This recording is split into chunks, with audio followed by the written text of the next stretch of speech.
Lesson 3.6, estimating square roots. We don't have any new vocabulary, and our first concept is estimating those square roots.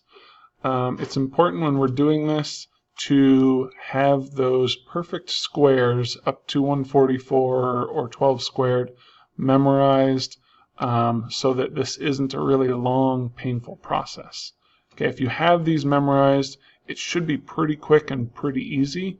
If you don't have them memorized, or if you just have a few of them memorized, it's going to be pretty difficult, and it's going to take a lot longer.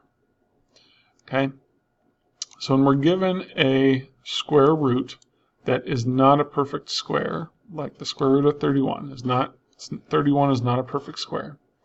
What we're going to do is we're going to find the closest perfect squares, the one that's just above this number and the one that's just below this number. Okay, because our goal is just to estimate. We really just want to know which two integers is the square root of 31 between. Okay, if you have your perfect squares memorized, you'd know that 36 is the next larger one and 25 is the next smaller one. Okay, and if I do the square root of those three, okay, I know because 25 is less than 31 and 31 is less than 36, that the square root of 25 will be less than 31 and the square root of 31 will be less than 36. And then I can just simplify these other ones. So I have 5 is less than the square root of 31, which is less than 6. So I know my number falls between 5 and 6. Okay?